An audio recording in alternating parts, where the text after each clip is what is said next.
What exactly is the point of doing a game review over a year since the game has launched? Stick around and I'll tell you my rating for Jurassic World Evolution and why it's so important for the game to have a 1 year later review.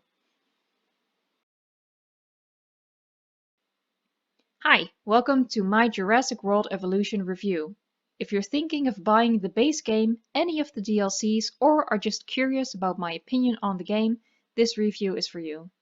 There are still new people discovering this game every day thanks to the power of this franchise, and they are considering whether to buy Jurassic World Evolution and/or its DLCs. Those people might look up reviews on YouTube to help inform their decision, and they will find the reviews that were posted around the game's launch. But people buying the game today are not buying the same game those reviewers bought.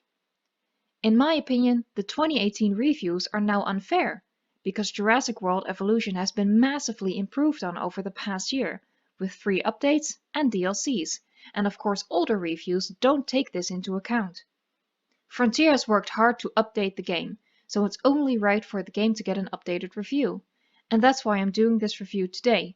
I'm going to look at what Jurassic World Evolution has become a year's worth of updates and DLCs later. What kind of rating does it deserve, and is it worth your money? There are 3 ways to play Jurassic World Evolution. Of course, you have Campaign Mode, that takes you through Las Cinco Muertas to unlock dinosaurs, buildings and more, following an overarching story. There is Sandbox Mode, which you get access to early on in the campaign. In this mode, you can build as you please, separate from the story, with whatever settings you prefer. And there is Challenge Mode. One of the largest and most significant free updates introduced this feature. In Challenge Mode, you pick an island and difficulty level and you start from scratch. The challenge being that you have to 5-star the island, fast-tracking through the unlocks. I'm going to get into more details on these different modes, as well as touch on the following points: DLCs, updates, dinosaurs, and replayability.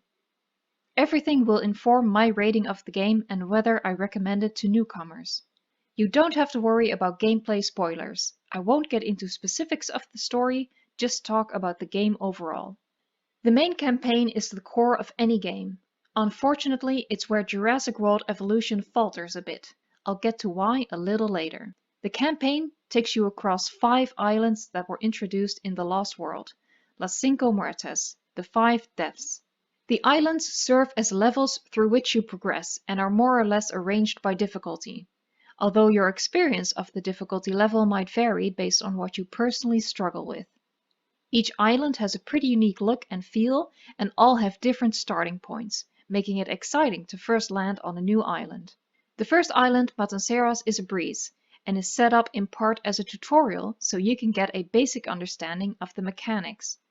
The tutorial aspect is very superficial.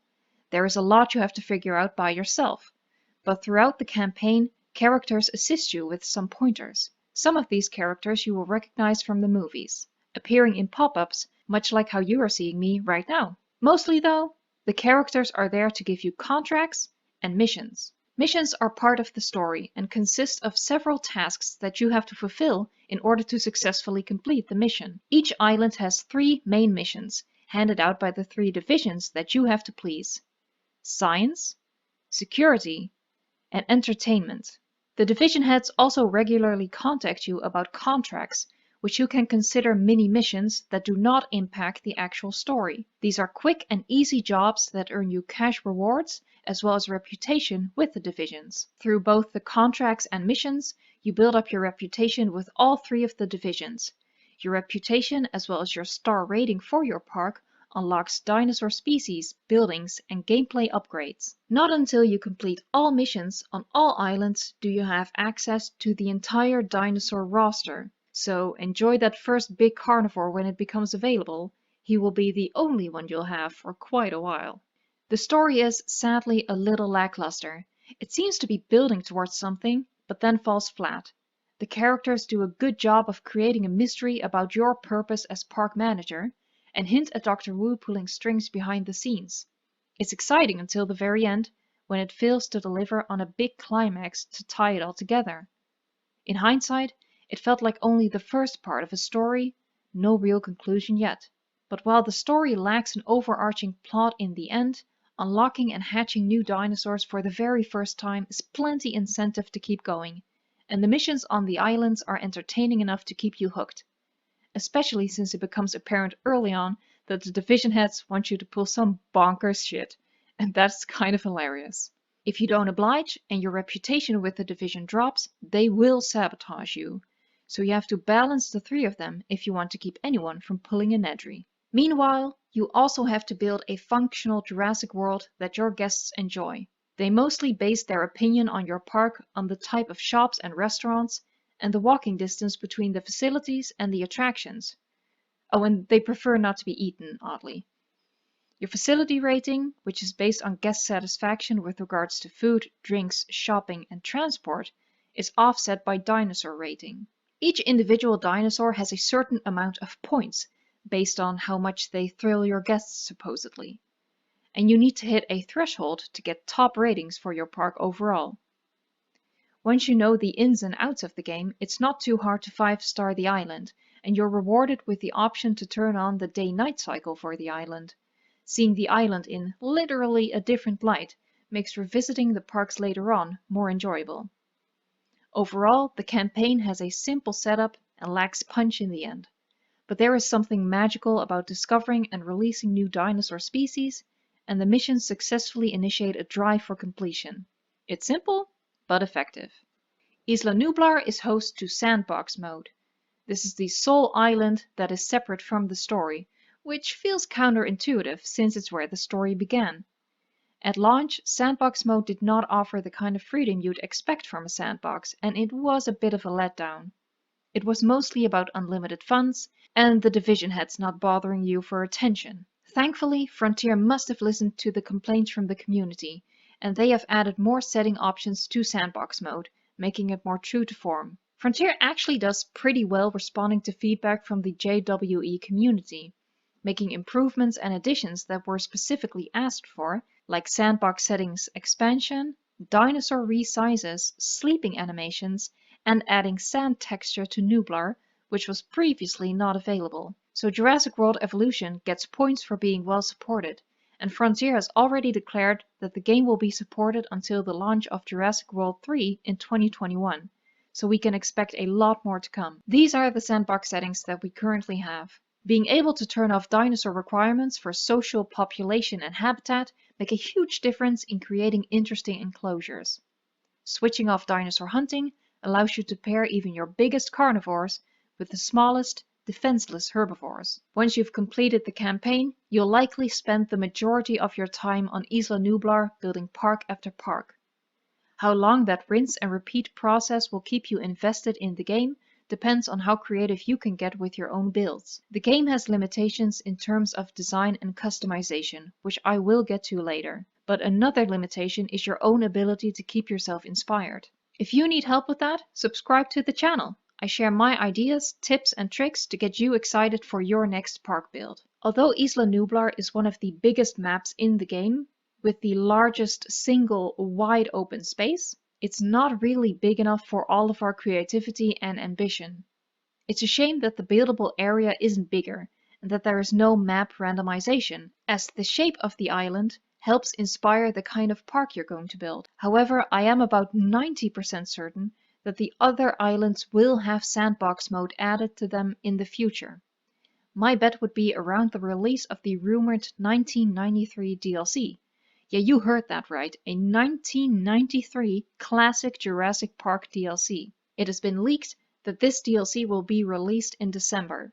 It makes sense to release such a DLC around Christmas, and give it an extra boost by having it coincide with the free update that makes all islands playable as a sandbox. It seems to be Frontier's MO to combine their DLCs with impactful free updates to get everybody excited. That way everyone is hyped about the game again, even those who can't afford the DLC. Getting back to our current sandbox, it has one major downside that could discourage new gamers. You need to unlock everything through the main campaign. If you haven't unearthed enough DNA for a species in the campaign mode, it's not available in Sandbox. If you haven't researched the building, it's also not unlocked yet on Isla Nublar. This forces you through the campaign. There are no shortcuts. I understand that Frontier wanted to impose a certain order to how you get introduced to the dinosaurs and other game additions, but it can be frustrating going into the game as a newcomer, understandably impatient about releasing your first T-Rex. For me personally, it wasn't a big issue since the campaign was enjoyable to me, but it's something you should take into account before buying the game. You have to invest about 30 hours in the campaign before you can build your ultimate park on Isla Nublar. Thankfully, the campaign is not difficult to complete, so even if you end up finding it a little bit dull due to the lacking story, you go through it pretty easily. In challenge mode, you can select any map from the campaign, a choice of 6 to 10 depending on whether you have the DLCs. Once you choose an island, you set the difficulty level of the challenge: easy, medium, hard, or Jurassic. In an overview, you see what you will be faced with for each level. The limitations put on funds will be the most difficult to overcome. Earning money is not much of a struggle in the campaign, but a strict starting budget and Hammond Foundation fees will require some strategy to overcome in the Jurassic challenges. Once you've picked your poison, you start with a blank slate on the island. You have as much as you had at the start of the campaign on Matanceros. Not much, and no dinosaurs at all. Challenge mode is like a mini campaign contained to the island of your choice. By building reputation and star rating, you go through the unlocks.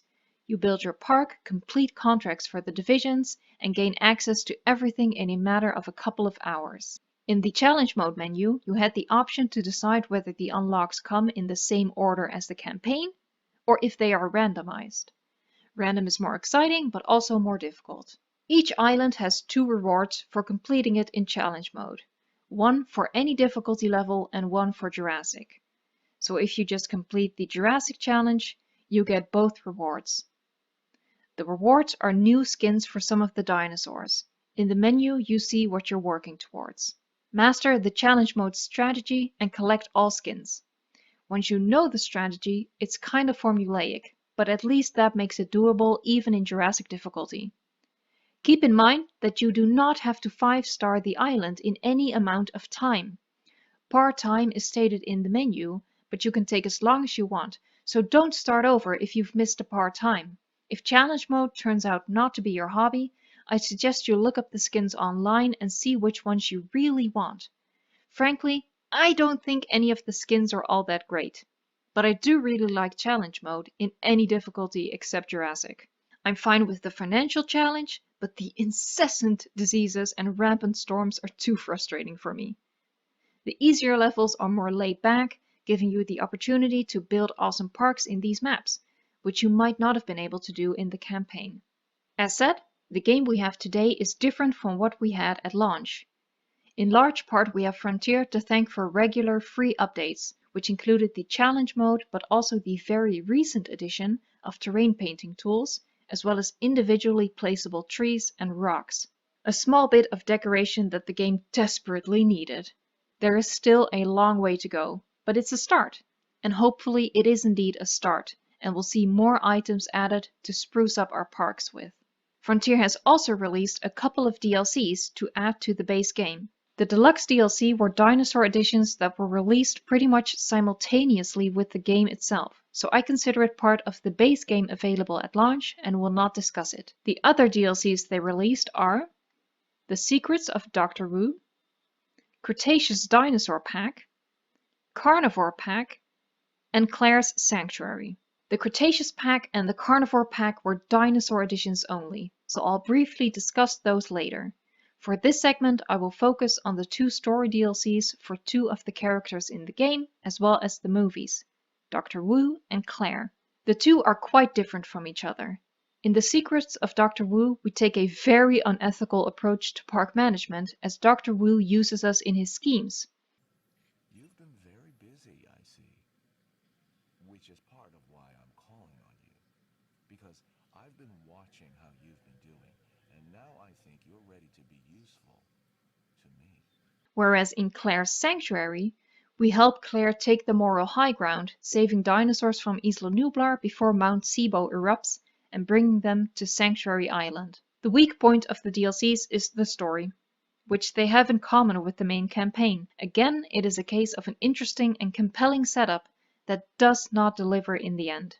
And although for both DLCs, in terms of the story, building a commercially successful park should not be an aspect of the gameplay, it still oddly is.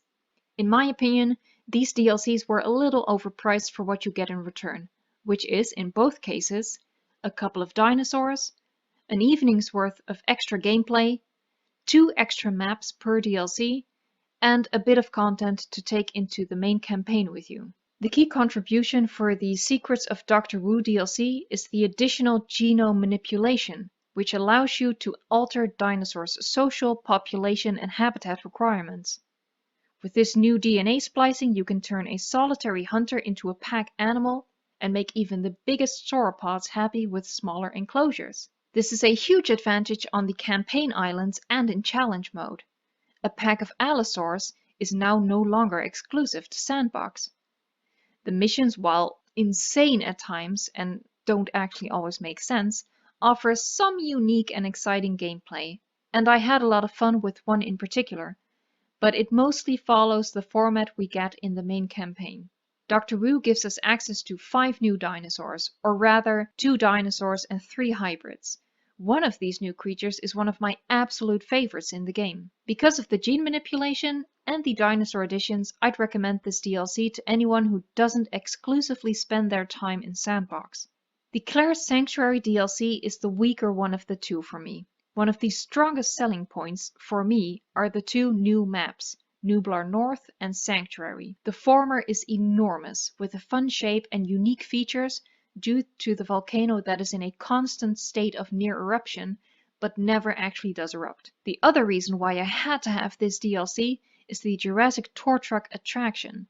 It functions the exact same way as an existing attraction in the game, namely the gyrospheres from the first Jurassic World movie, but it just looks so much better and more authentically Jurassic Park. Claire also introduces 3 dinosaurs and a paleobotany system for feeding your herbivorous dinosaurs. Different species benefit most from different plants and get a boost to their star rating. It's a puzzle to figure out the best mix of plants for your enclosures. I don't play around with it much, except in challenge mode, where it's a good, although expensive way to give your dinosaur rating that extra bump. The gameplay for this DLC is a little dull at times. A lot of waiting around for tasks and research to be completed. The DLC story is separate from the main campaign, so you have to start over with your unlocks, although you do go through them more speedily, much like in challenge mode. Also, there is a moment in the story that's just plain stupid. I won't say what it is, but if you've played it or you're going to play it, you'll know. So, is this DLC reasonably worth the $15 that I paid for it? No, not reasonably, but I still don't regret buying it. That tour truck alone is worth it for me. However, I am more hesitant to recommend this DLC because of the needlessly stretched out gameplay and how little content it adds for its price point. Especially when you consider that the truck tour, although awesome, is just a reskin of the gyrosphere. Take your own disposable income into account when you're considering buying this DLC. If you don't have much to spare, I'd recommend starting with the base game and getting the Dr. Wu DLC if you have a bit extra. All 4 DLCs nearly double the price of the original game while not doubling the content. If it's something you can afford because you've won money at the dog races or simply because you prioritize these types of expenses over having the latest iPhone or an extra pair of shoes, then I'd say heck yeah, go for it. If not, stick to the base game. The game started with a base roster of 42 dinosaurs. Nowadays, with the Pseudoceratops being added just last week, Jurassic World Evolution has a total of 63 dinosaurs if you have all of the DLCs. The dinosaur-only DLCs get you 3 dinosaurs for $5. At least that's what I paid for it when they first released. Some are really great additions because they come with new animations. The lineup consists mostly of herbivores, which makes sense, but there are plenty of carnivores as well. Each dinosaur has 6 skin options if you complete the challenge modes. They are largely a little dull, mostly just recolors of 2 patterns per dinosaur species. There aren't a lot of vivid colors in the skins, but that can be explained by the franchise, which dictates a certain look for the animals. The dinosaurs themselves are gorgeous to look at. The animations and graphics are pretty much top-notch, with just a couple of hiccups due to dinosaurs of different sizes using the same rigs, and that shows during battles when they basically bite at air. Unfortunately, there isn't much variation in the animations, but I still find it nice to spend time with them, simply following them around as they walk through their enclosure or rampage through my park. The new capture mode, which allows you to pause or view them in slow motion, makes this all the better. I like turning on the day-night cycle and just playing photographer in my parks. However, keep in mind that this is a park building and management game, not a dinosaur simulation game, so these dinosaurs are not designed to spend hours with. The animations get repetitive real fast, and the more time you spend with them, the less real they feel, in spite of how great they are thanks to good design for the models and great sound effects. An issue the game faces is replayability, because, as discussed, the campaign's story is a weak point. The game doesn't naturally sustain replayability. It requires the creativity of the player to work around the design limitations. I've built countless of parks in Sandbox, and I'm not done yet enjoying this game. But it is a challenge to make each park feel and look unique when we only have a couple of buildings and no decorations for our guest areas. All we have are the new terrain painting tools, trees, and rocks to play with. I've resorted to going crazy with path design, but even that is starting to become difficult since there are only 3 colors to work with. If you've done the campaign once, there isn't much appeal in repeating the process. Challenge mode is fun and the randomization feature certainly helps, but in the end it is a bit formulaic once you get the hang of it. So I wonder how often players will return to an island after already completing it at a certain difficulty level. After all, you're just digging up the same dinosaurs and doing the same research every time. These are bad odds for replayability. Even though I've gotten 450 hours out of the game and I'm still enjoying it immensely, I might be the odd one out based on what I'm seeing on Reddit. If you already have the game, please share in the comments how long you've had it and how many hours you've played. Then we can see how long the game can keep people coming back. My guess would be somewhere around 100 hours on average. I think that's decent, but it might not meet everyone's standard. In conclusion, let's look at this scientifically and give each discussion point a rating and then add it up. I give the campaign mode 3.5 out of 5 stars. It's entertaining all the way through, but a little simple and the story feels unfinished. I give Sandbox mode 4.5 out of 5 stars. In terms of settings, we have pretty much all we could need, but without decorations, it's difficult to keep building new and exciting parks. I give Challenge mode 3.5 out of 5 stars. It's a fun way to revisit the other great islands, but it does get a little same old after a couple of times. I give the dinosaurs 4 out of 5 stars. Graphically, they are unrivaled. Sound design is great and they evoke a lot of nostalgia. They just weren't animated to be entertaining to watch for longer periods of time. I give the DLCs and free updates 3 out of 5 stars. The DLCs are not great value for the price, but they do have some fun things to add. And Frontier has shown a lot of willingness to listen to the community and improve the game with consistent updates. It's just a shame that in the past year they haven't taken the opportunity to add some decorative items. I give Replayability 2.5 out of 5 stars.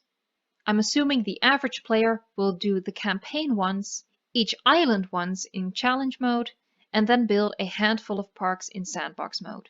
However, I'm counting on Sandbox to be expanded to include all islands, and that will majorly affect this number for me. So keep that in mind. In a couple of months, replayability hopefully gets a nice boost. But the whole point of this review is to review Jurassic World as it is today, not what it was and not what it can be. I already did a video on what it could be. I give 30 suggestions for what would have made the game absolute perfection, so if you're interested, please go watch that next. If I add up all of the scores and then divide them by the 6 categories that I've used, Jurassic World Evolution scores 3.5 out of 5 stars. Huh, that's kind of low. If it doesn't get top marks, why are you so obsessed with this game that you've played as much as you have and have even started a YouTube channel on it a year after the fact?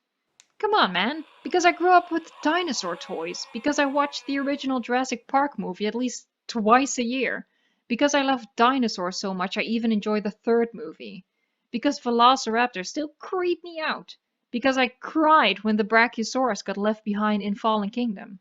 Because I'm so thrilled by this concept of dinosaurs brought back from extinction, I even wrote my own short story about it. My love for dinosaurs and this franchise affects how I experience this game. If I were to rate it based on how much I personally love building parks in this game and seeing these dinosaurs from all angles and make my own poorly edited movies, I'd give Jurassic World Evolution 5 out of 5 stars. And if you are prone to dinosaur nostalgia too, I think you'll love it as much as I do. However, if you approach this game as a typical gamer, or as a fan of tycoon games in particular, the limitations of Jurassic World Evolution will bother you more, hence my rating. Overall, I recommend you give Jurassic World Evolution a try, and I suggest you just start out with the base game at first. If you enjoy that, you should definitely buy the Doctor Who DLC, and if you love it, I'd say buy it all, spare no expense. It is a simple but beautiful game. The campaign keeps you engaged and motivated to collect all dinosaurs. And in Sandbox and Challenge mode, you perfect how you build the ultimate Jurassic Park. That's it! Jurassic World Evolution a year later gets 3.5 out of 5 stars. Looking back, I can hardly believe how much the game has changed. I shouldn't have loved it from the start as much as I did, considering how bare bones it was, but I was just blown away by it, right from the get-go. I hope this review was helpful to you, and if you decide to give the game a chance, please let me know what you think of it. And if you need any inspiration for building parks, you know where to find me. Veterans of Jurassic World Evolution, don't forget to leave your own star rating in the comments as well as how many hours you've played. Thank you so much for watching this video. I had a lot of fun making it, but it was also a lot of work. So I hope you'll hit that like button and leave a comment. And please subscribe to the channel if you want to see more. Let's get the most out of this game together. Thanks again, and until next time, enjoy the game.